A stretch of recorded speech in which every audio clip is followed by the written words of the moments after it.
Hey everybody, welcome back to my channel. It's Mindy here, and I hope you are doing well and staying healthy. My post-COVID sense of smell still has not fully recovered. I am on day 13, but I'm getting very, very close. It's much better than it was, and I have been playing with some new fragrances this week.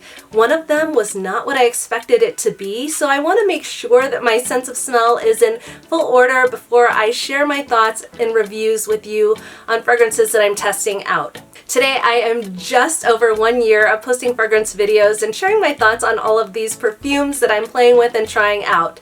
But I am well over 2 years into this fragrance obsession. I'm gonna go ahead and call it a hobby because that sounds better. But 2 years into really diving into notes and accords and reading reviews and watching all the reviews that I possibly can.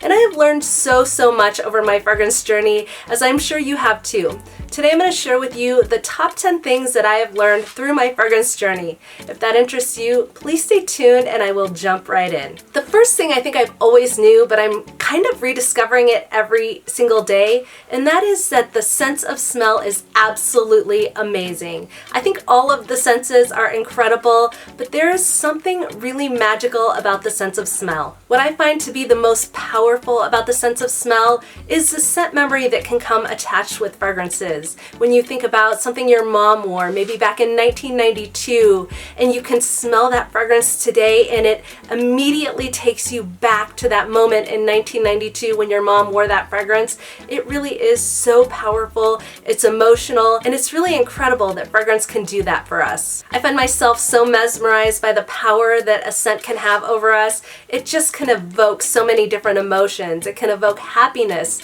sadness, a feeling of sensuality, a feeling of maybe anger if there's a scent that you really don't like. I just find it truly fascinating that scents can have that power over us. I always wonder if people that are obsessed with fragrance, like maybe we are most in tune with their sense of smell. So for example, are they the first person to notice the smell of a skunk when they're in a car, or the first person to recognize the scent of a beautiful perfume waltzing by in the air, or maybe the first person to smell something foul from your kids? It's something I've always wondered, if people that are more in tune with their sense of smell get more interested in fragrance and those sorts of things. Just something I've pondered. That being said, that is my number one observation, that I just find everything related to the sense of smell to be so amazing. The second thing that I've learned with fragrance is that it's just not that serious. This is a really fun hobby. At times it can be a very expensive hobby, but we all have different tastes and preferences.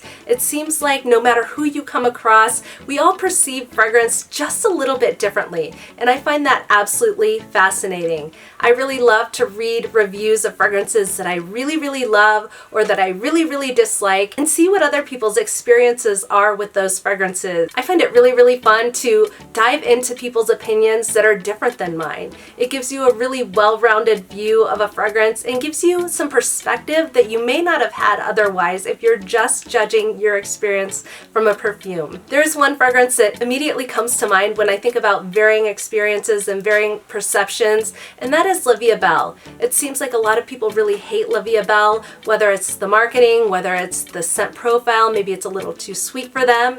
And there are a lot of other people like me who really love La Vie Belle. I'll tell you, I'll probably buy every single La Vie Belle that comes out from this point forward because I really enjoy what they do with each different version that comes out. I think they've done such a fun job of adding different flair to each one of the flankers, so I'm intrigued to see what's next. I happened to notice when I was on Parfumo the other day that there is a new La Vie Belle being released in 2022. It is called Oui, and I really hope that we get to see it here in the United States because I am already very curious about it and the gourmand note that is apparently in it. The third thing that I learned a lot about when I double-clicked into fragrances is that there are a lot of fake perfumes. Before I got into this hobby, I would have never imagined that there are so many fake fragrances out there.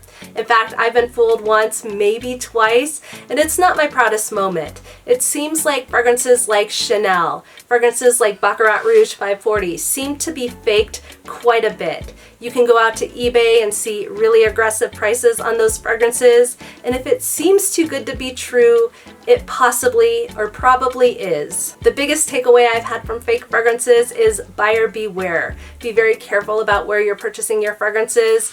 For example, right now for me, I will probably always order Chanel fragrances directly from Chanel. If I don't, I'll probably buy them from a very trusted buyer like Sephora, Nordstrom, Saks, Macy's, something like that, because I have been fooled with a Chanel fragrance in the past. I learned the hard way that you just really need to be careful with your money when you're buying a perfume and making sure that where you're buying it from is authentic. The next lesson that I've learned through my fragrance journey is that your tastes can change. A couple fragrances that immediately come to mind for that is Bois Doré, Angel Muse the EDT, Delina, Fancy, all of these fragrances that I didn't really love at first, but they definitely ended up growing on me. That can happen quickly or can happen over time. For example, with Bois Doré, it took me quite a while to realize that it wasn't as masculine as I initially thought it was. Or for Angel Muse, it wasn't quite as spicy as I initially thought it was. With Delina, it dried down to a much more beautiful scent than I initially perceived when I first sprayed it for the first time. I wouldn't say that I have a sophisticated palette per se when it comes to fragrance, but I do think that I'm becoming more and more open-minded as I learn more about fragrance and I try more fragrances out. What I really like to do is go back to a fragrance that I maybe didn't like 6 months ago, maybe a year ago, if I found it too floral, if I found it too masculine, if I found it too sweet, and reassess it every so often to see if maybe I do like that perfume at this point in time. Again, I really think our tastes, our impressions of fragrance, our perception of fragrance all kind of change over time, and a fragrance that you didn't like at one point in time, you may learn to love or you may grow to love. The fifth thing I've learned about fragrance is that scents can tend to evolve over time, and I think about that in two ways. One, in the bottle, they can kind of change over time, and I'll give an example. And secondarily, when they're on your skin, they can change over time. A lot of times you'll hear people say to let a fragrance dry down on your skin, really assess it over, an hour or two before you make your initial judgment call on a perfume. So in thinking about a bottle of fragrance, this happens a lot of times with clone houses. When I think about Dupe fragrances, I think of Alexandria fragrances, a lot of times you'll see out on the forums, people say, let that perfume macerate for a while. Before you make a judgment call on it, let it settle, let it sit, before you decide if you like the fragrance or not. I don't know exactly why that has to happen. I don't know if it's the oil has to mix with the alcohol and it has to kind of settle and sit. I don't know the exact reason, but I've seen plenty of times when it comes to those clone houses that you really want to let the perfume settle, you want to let it macerate before you really judge the perfume. Another example of this, probably a little bit more mainstream in nature, is KLE Vanilla 28. That's a fragrance when I first brought it into my collection. It was kind of a transparent, light purple type liquid. It has evolved to be a dark brown juice, and I think that's because the vanilla changes a little bit over time, and a lot of times you'll see that. My Solo Notes Vanille, my Outremmer Vanille have also done this, where they turn into maybe a darker color as they settle in and as they age. Now that's from the bottle perspective, but I also wanted to mention that scents evolve when they're on the skin. I immediately think of Coco Mademoiselle Intense. The opening of that fragrance can be a little bit harsh, it can be a little bit powerful, but when it dries down into the skin, I would say 30 minutes in, 45 minutes in, even an hour, it becomes a beautiful, dense, rich, intoxicating scent. It's one that I've told people before that you really need to let it sit on your skin a little bit before you make a judgment call with that one, because it can be a little bit off-putting at the beginning when it's kind of harsh, it's a little bit heavy. It dries down to one of the most beautiful fragrances I have in my collection. Now the sixth thing that I've learned in my fragrance journey is that price doesn't always translate to quality. I have had plenty of fragrances that are in that lower price point that I absolutely adore and I consider to be high quality. I personally don't feel that you need to spend $400 on a fragrance for it to be high quality. Now I am thinking about perfumes like Fragrance de Bois. I have no doubt that they use high quality ingredients in their perfumes, but I don't think you need to spend that price point to get a beautiful perfume. I like to think that I have a well-rounded collection. I like a little bit of everything, and I don't think it always comes back to price. I like affordable fragrances, I like celebrity fragrances, I like a lot of designer perfumes, and I'm also really exploring some of the higher-end niche perfumes as well, with a lot of them being absolutely beautiful. So I don't think that price has to translate to quality. I don't think you have to pay a high price to build out a fantastic collection. I think fragrance can be done in a way that is affordable. The seventh thing I've learned through this fragrance journey is that rules don't always apply. There's no hard and fast rule that I've discovered on when you're gonna love a fragrance and when you're not, especially when it comes to blind buying perfume. There are certain perfumes that I love with rose in them. There are some fragrances that I can't stand that have a rose note in them. There are instances where I really love amber florals. There are other instances where I find amber florals to be off-putting to my nose. Sometimes I'll love a gourmand, sometimes I'll hate a gourmand. It really depends on the composition of that fragrance. I've also noticed that with notes as well. I can be finicky with certain notes. I'm thinking about rose, pear, oud, some fruity notes as well, licorice, incense, even musk.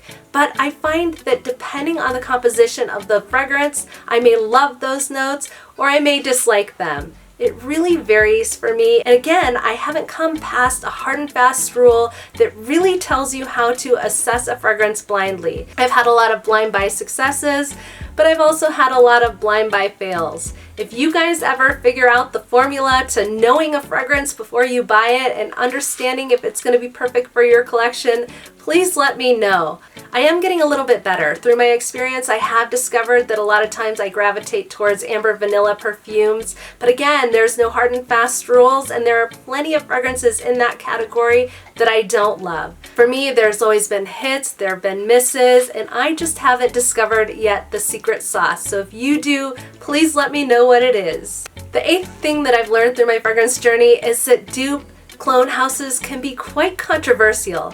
I remember some of the first forums that I came across on Fragrantica were talking about how people kind of hated dupe and clone houses. I think it's a polarizing topic and all of our perspectives can be a little bit different on this. I personally love the opportunity to buy a full bottle of a perfume that is very, very close to an original perfume and develop my thoughts to determine if I like that scent profile or not. I found that the clone houses that I've bought most from, Alexandria Fragrances and the Dupe brand, not sponsored, do tend to make pretty good alternatives to original fragrances. I tend to find that they are quite good at capturing the essence of the original fragrances and really give me a sense of whether I'd like that original fragrance or not. And let me say, I have moved on to purchase the original fragrance after I've tried a dupe, after I've tried a clone, and got to assess if I like the scent profile or not.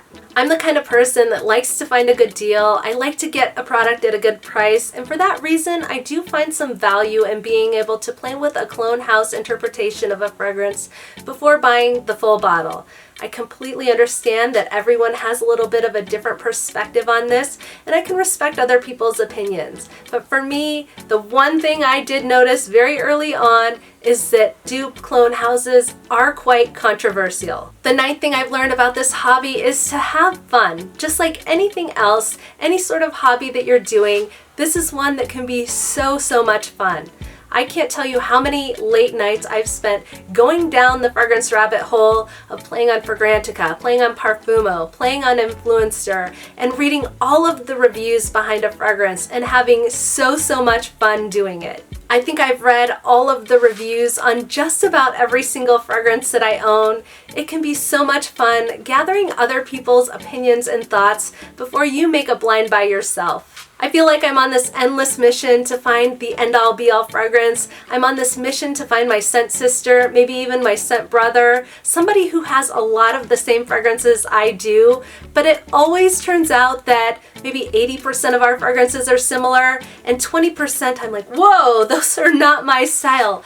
But it's so fun to do that, and it also gives you a lot of ideas on what you might like and what you might not like. Another thing I really like to do is go look at perfumers for the fragrances I really enjoy and discover what other fragrances they've created. I also like to go and search single notes. If I like nutmeg in a perfume or if I like caramel in a perfume, looking up what other fragrances have those notes and determining if I might like the perfume, if not. Again, it is an endless rabbit hole. It is so much fun to play around on the platforms that are available to us, and for that reason, I have a ton of fun doing it.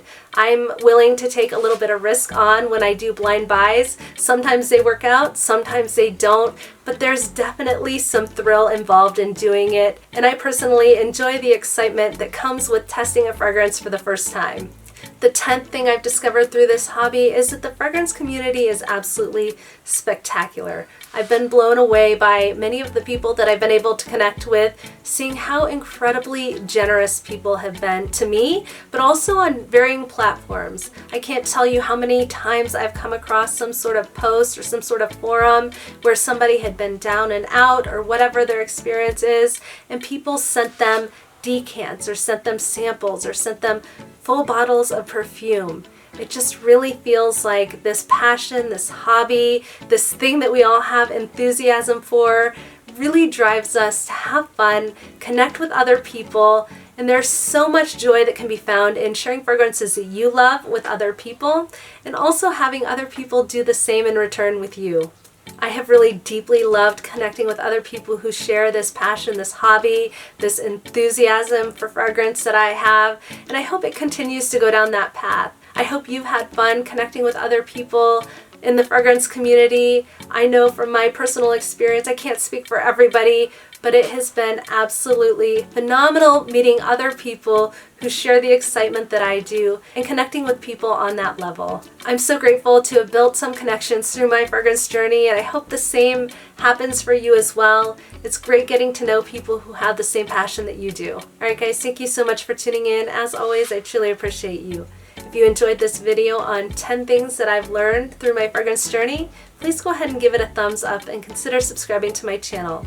I hope you have an amazing rest of your week. I hope you have a lot to be grateful and thankful for. Until next time, I'll see you soon.